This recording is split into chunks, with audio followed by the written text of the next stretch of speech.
Under the notable chairmanship of the noble Baroness, Lady Ainley, who opened the debate so well today, and the assistance of a terrific secretariat, the International Relations and Defence Select Committee undertook a rigorous and thorough examination of the UK's role in Afghanistan and explored what the future might look like.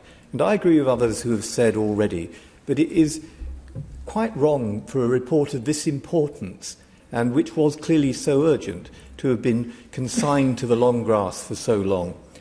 Referring to the report when Parliament was recalled on August the 18th last to debate the unfolding and appalling chaos in Afghanistan, I said that the failure to debate its prescient recommendations and findings had been negligent, and I repeat that today.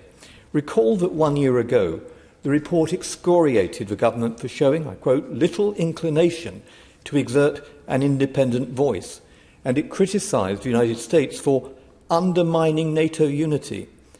It insisted that troop withdrawal runs contrary to the UK's objective of securing a durable negotiated settlement, which had the potential to further destabilise the security situation in Afghanistan. So let no one say it was impossible to foresee the disastrous debacle that was coming.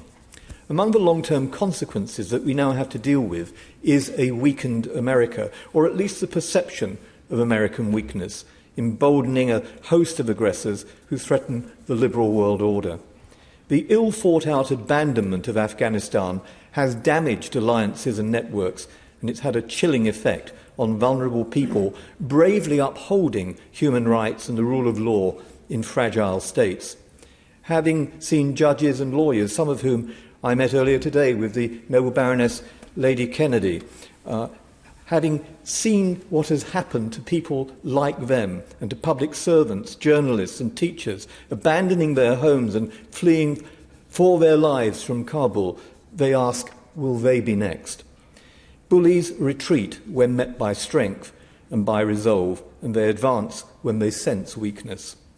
And of course, abandonment has emboldened the Taliban, who, along with all their other distortions, they would probably apply to Afghanistan the words of Ernest Hemingway, in For Whom the Bells Toll: if we win here, we will win everywhere.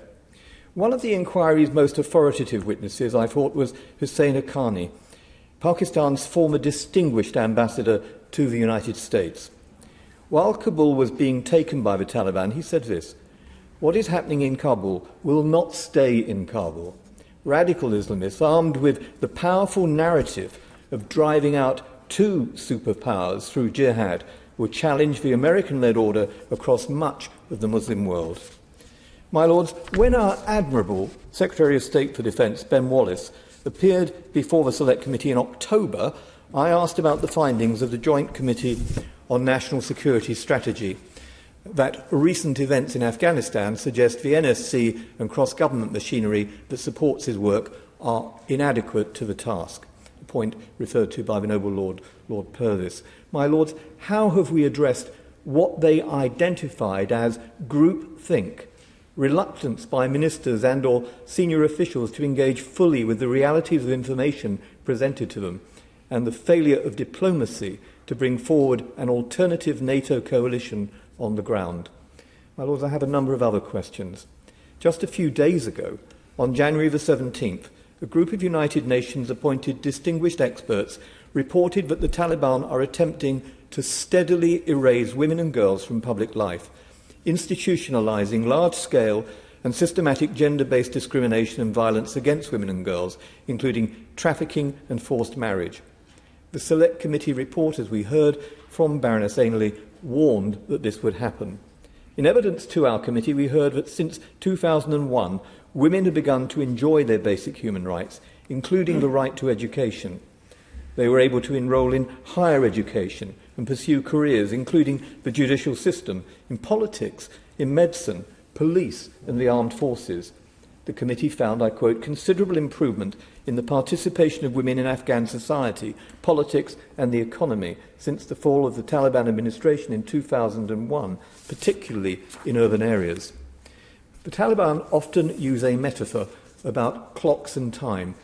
As the clocks are now turned back in Afghanistan, Will the rights of women be a priority for any engagement on Afghanistan? And as the Noble Baroness Lady Blackstone implied a few moments ago, in negotiations currently underway in Norway, will it be a precondition for any kind of recognition that the position of women will be a priority? And for us in the UK, a priority in ensuring that any money that is sent through our aid programmes doesn't end up lining the pockets of corrupt men. The committee also raised Article 18 of the Universal Declaration of Human Rights and its insistence on freedom of religion or belief. In his evidence, the Noble Lord, the Minister, Lord Ahmed of Wimbledon, said the Taliban's ideological philosophy needed to be addressed, and he is right, of course. We asked for further information and were told that the then Afghan government was seeking to create space for moderate Islamic scholarship and ulema.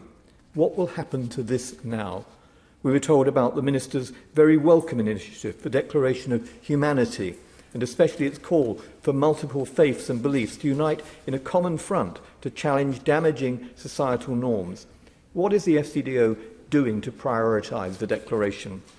Last week, Open Doors, in its World Watch Review, ranked Afghanistan for the first time in 20 years as the most dangerous place in the world to be a Christian, reporting that men face ridicule, imprisonment, torture, sexual abuse and potential death because of their faith.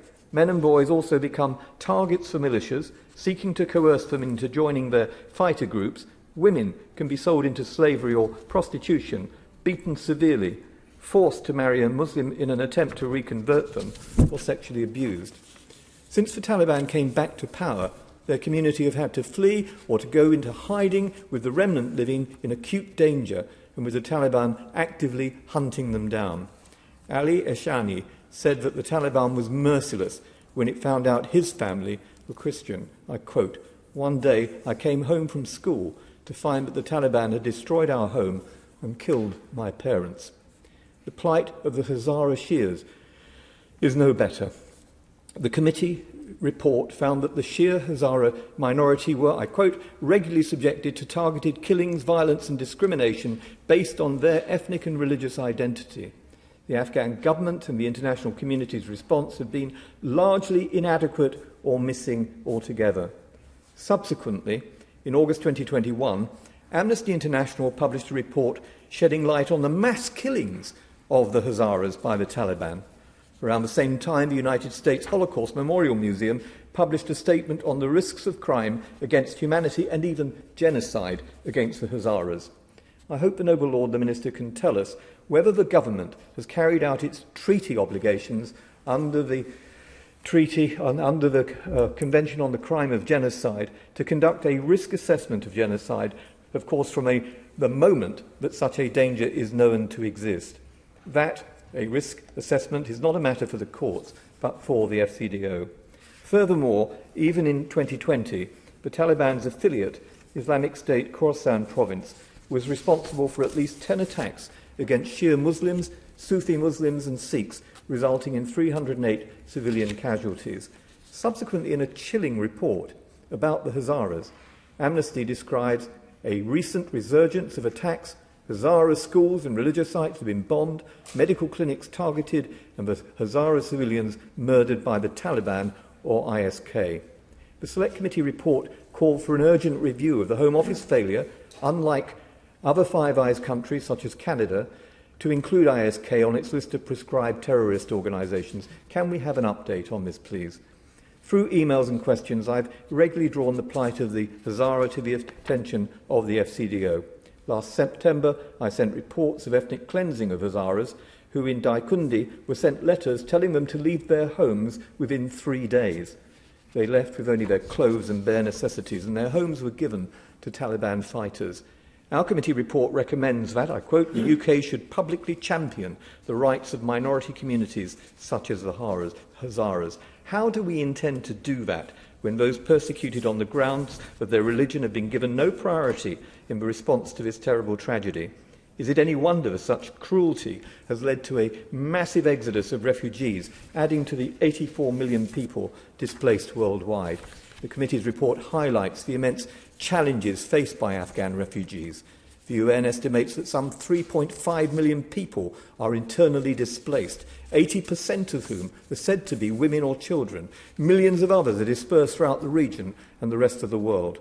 On October the 25th, in a parliamentary question, I asked the government what assessment it had made of the World Food Programme estimates that 22.8 million are now facing acute food insecurity, 8.7 million facing emergency levels of food insecurity, and 3.2 million children under 5 expected to suffer from acute malnutrition by the end of 2021. Can we now hear from the government whether they agree with those estimates? In its response to the committee report, the government said that Afghans remain in the top 10 nationalities for irregular migration into Europe and the UK.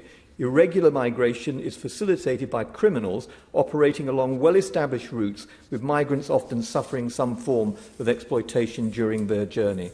My lords, other than repelling them from our shores, as some drown in the English Channel, what are we going to do to give them practical help? The Minister knows that a day doesn't pass without him and ministers at the Home Office receiving emails, more from me today, about desperate Afghans still fleeing for their lives. Some belong to the persecuted religious minorities. Some have worked for the Allied forces or Western organisations. Some are gay, some are journalists, some are judges and lawyers. Some have family in the UK. They are scared, they are desperate, fleeing and fighting to survive. Whilst I welcome the official opening of the Afghan Citizens Resettlement Scheme, what provision is there in it for religious minorities facing existential threats? How many of the 20,000 we say we will help are already settled in the UK, and how many will actually be new cases? My noble friend Lady Cousins has raised the issue of Afghan interpreters in third countries, where they often remain at risk. I hope that the Minister will respond to what she said about that. I have some concluding short questions. At paragraph 187, the committee reminds its readers that Afghanistan is the largest source of heroin in the world, and at paragraph 279, that opium remains the main source of income for the Taliban, accounting for up to 65%. We warned in the report that narcotics, terrorism and regional instability could all worsen, and the gains made since 2001 lost. To end, in January 2021, the committee said the government should seek to reinforce the need for a multinational approach and be precise about its aims, including regional stability, counter-terrorism and countering narcotics production and trafficking. In sharp relief, we can see the consequences of failing to do those things, but undoubtedly, though heightened and made even more difficult to address, the same challenges now apply as they did in January of last year.